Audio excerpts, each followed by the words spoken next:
أسعدتم أوقات المشاهدين في كل مكان وكل عام وأنتم بألف خير بمناسبة عيد الفصح المجيد.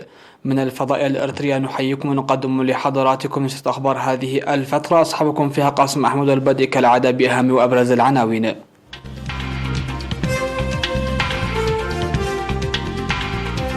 الرئيس سياس أفورقي يوجه رسالة للشعب الإريتري.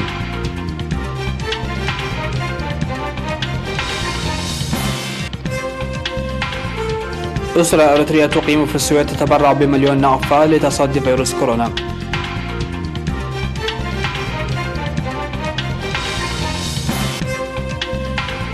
مساعدات عينية ومالية للمحتاجين في إقليم القشبركم.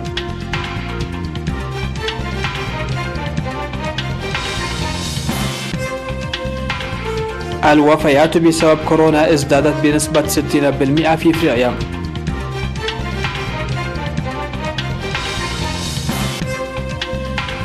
مقتل 25 شخصا في فيضانات عارمة شرق الكونغو وتدمير آلاف المنازل.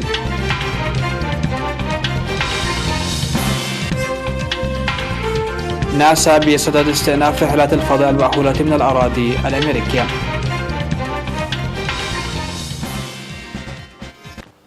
أهلا بكم إلى تفاصيل النشرة. أوضح الرئيس سياس أفورقي بأن تجاوز هذه الفترة العصيبة بوعي عالي وعمل دؤوب مسؤولية واجبة. وأكد الرئيس سياس أفورقي في الكلمة التي وجهها أمس 18 من أبريل للشعب الإريتري في الداخل والخارج بأنه ليس لدينا خيار آخر سوى تعزيز الإغلاق لمواجهة مرض فيروس كورونا حتى يزول خطر الوباء بشكل كامل وآمن، مذكرا بأن هذا المرض يعتبر حرب مفاجئة فوق التوقعات بكل المقاييس في التاريخ العالمي الحديث، ولا يمكن معرفة نشأته وخلفيته وتطوراته، كما ليس بالإمكان معرفة إلى متى سيستمر. وأشار إلى العمل بقوة في مضاعفة جهود التنمية بالتزامن مع محاربة الوباء، حيث لا يمكن للوباء زعزعة تركيزنا والتحكم على مشاعرنا وإحباطنا.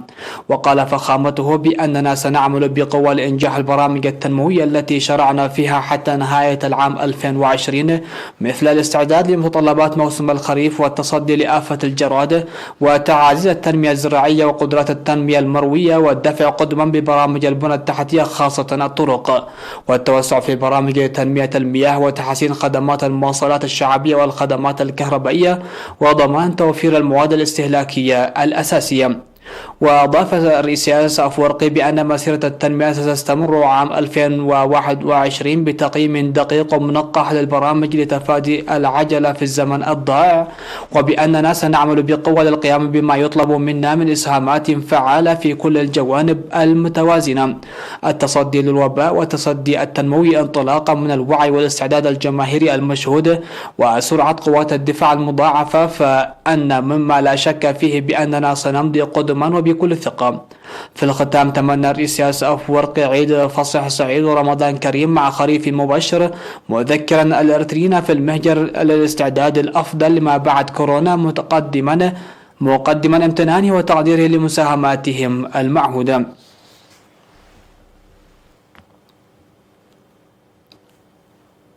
أفادت التقارير اليومية الواردة من وزارة الصحة بأن أسرة السيد الزموي تخستي والسيدة ووبا هابتيس المقيمة في السويد قدمت مليون نقفة لتنمية صندوق التصدي لمرض كورونا المستجد. كما تبرع المواطنون المقيمون في داخل البلاد باسمهم واسم أسرهم من 3 إلى 665 ألف نقفة و154 دولار. وتبرع كل من مؤسسات صقردة هايلي للحطب والفحم وشركة مدينة ومطعم إيدن ومؤسسة ميتكو الخاصة 5000 نقفة كل منهم.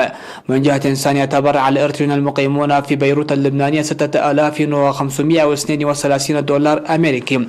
كما يواصل الإريتريون في السودان تبرعاتهم، حيث تبرع الإريتريون في برسودان نصف مليون جنيه، والجالية والمواطنين المقيمين في كسل 300 ألف جنيه، وأعضاء سفارة 126,000 جنيه، وسكان القوارف 50,000 جنيه، والجالية الإريترية بالخرطوم 50,000 جنيه، وكنيستي القديس ميكائيل والأب أرقاوي بالخرطوم 30,000 جنيه، وأعضاء شباب الجبهة الشعبية 2850 دولار، والمواطنين في الخرطوم 1,200,000 جنيه و6,500 دولار أمريكي. وبلغ مجمل تبرعات الإريتريين في السودان 3,297,920 جنيه و10,550 دولار أمريكي. في غضون ذلك قدم سكان إدارة أخريا في الإقليم الأوسط مساعدات ل 358 من المحتاجين في المنطقة، واشتملت المساعدات على مواد عينية تقدر ب90,000 نعفة من المواطنين و36,000 نعفة من 5 مخابز بالمديرية.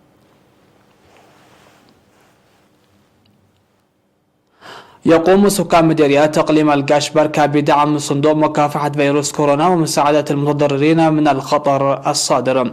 وقدم سكان 19 ضاحية بمديرية ملقي وتجار المديرية 450,000 نعفة. وقدم كل من الأفراد والمرافق والاتحادات في مدينة غردات من 1000 إلى 10,000 نعفة، وجمعية بساتين غردات 50,000 نعفة، وجمعيات منتجي الألبان في إنقرني وعدردي ودقيع 10,000 نعفة كل منها، وصاحب فندق سافويا بغردات 10,000 نعفة، ومخابز غردات 6,000 نعفة، ليبلغ مجموع التبرع 229,000 نعفة. ودعم أصحاب المتاجر والمرافق الأخرى للمحتاجين بحي بيارا في مدينة بارنتو بالذرة. كما دعم سكان حشاكيتو وكيرا بمديرية دقة المحتاجين بالذرة. وقدم أحد المحسنين في مدينة غردات إلى جانب دعم صندوق مكافحة كورونا ب10,000 نعفة الذرة والسكر ل30 أسرة محتاجة. تم صيانة طريق بطول 5 كيلومترات بدعم الآليات في مدينة دك أمهري بتعاون إدارة المديرية ومشروع عد هالو رقم 4. وأوضح المهندس زرقي تسفى قرقيس الذي أشرف على العمل أن الطريق له أهمية اقتصادية واجتماعية.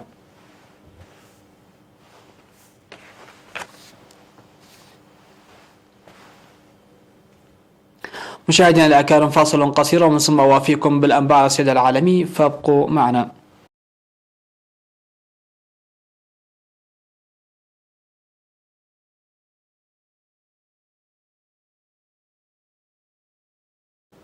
أهلا بكم. على الصعيد العالمي، قال مدير منظمة الصحة العالمية تيدروس أدحانوم غابريسوس أن الأسبوع الفائت شهد ارتفاعا في عدد الإصابات بفيروس كورونا في إفريقيا بلغت 51% و60% في نسبة الوفيات. وأضاف أن الأعداد الحقيقية قد تكون أكبر من ذلك نظرا للنقص في الاختبارات، مشيرا إلى أن المنظمة وشركاؤها يعملون من أجل دعم قدرة إفريقيا على إجراء الاختبارات، وأن مليون قطعة من معدات الاختبار سيتم توزيعها في القارة بدءا من الأسبوع المقبل. في السياق ذاته، رأت المنظمة أن بلدانا عدة ستضطر إلى مراجعة حصيلة الوفيات لديها بسبب فيروس كورونا على غرار ما فعلته الصين، حيث أعلنت تسجيل 1290 وفاة إضافية في ووهان. هذا ودعا زعماء أفارقة وصندوق النقد الدولي والبنك الدولي إلى تحرك دولي عاجل لمساعدة الدول الأفريقية على التصدي لجائحة فيروس كورونا التي سبب في انكماش اقتصاد القارة ب 1.25% في عام 2020. وأبلغت كريستالينا مديرة صندوق النقد الوزراء ومسؤولي الأمم المتحدة وآخرين أن القارة الأفريقية تفتقر إلى الموارد وإمكانيات الرعاية الصحية اللازمة لمعالجة الأزمة، وأنها تحتاج ما لا يقل عن 114 مليار دولار لتغطية حاجات مالية طارئة. وحتى بعد الدعم الدولي فإن الدول الأفريقية تواجه فجوة بنحو 44 مليار دولار. قال مسؤول محلي أن نحو 25 شخصا قتلوا في فيضانات ضربت مدن شرق الكونغو.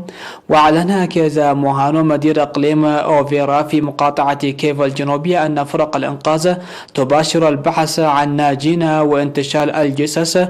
وتابع موهانو أن نحو 45 شخصا آخرين أصيبوا في الفيضانات التي دمرت نحو 3500 منزل، لافتا إلى أن المدينة المذكورة تشهد أمطارا غزيرة منذ أسبوعين.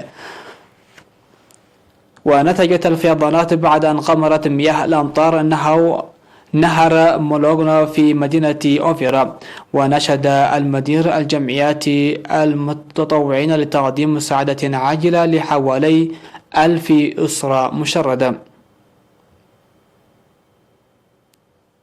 أعلنت وكالة الفضاء الأمريكية ناسا أنها ستطلق الشهر المقبل أول مهمة فضاء مأهولة من الأراضي الأمريكية منذ نحو 10 سنوات.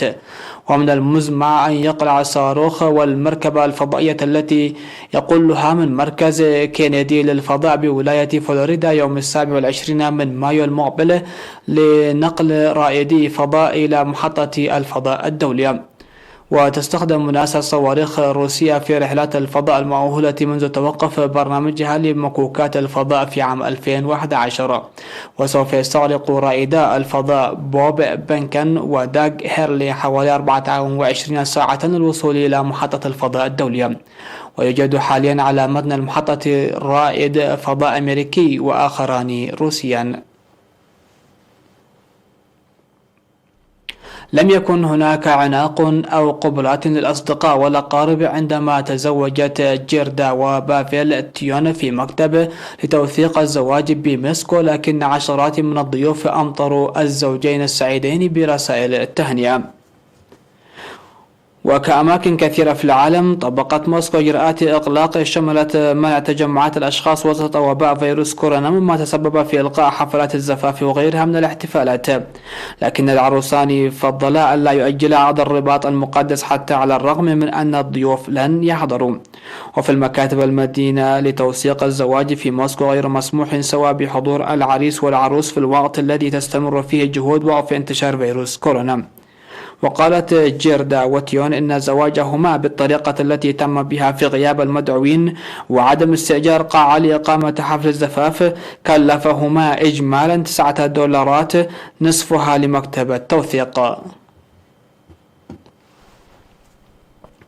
بهذا انتهت النشرة مشاهدينا في كل مكان، وكل عام وأنتم بخير بمناسبة عيد الفصح المجيد.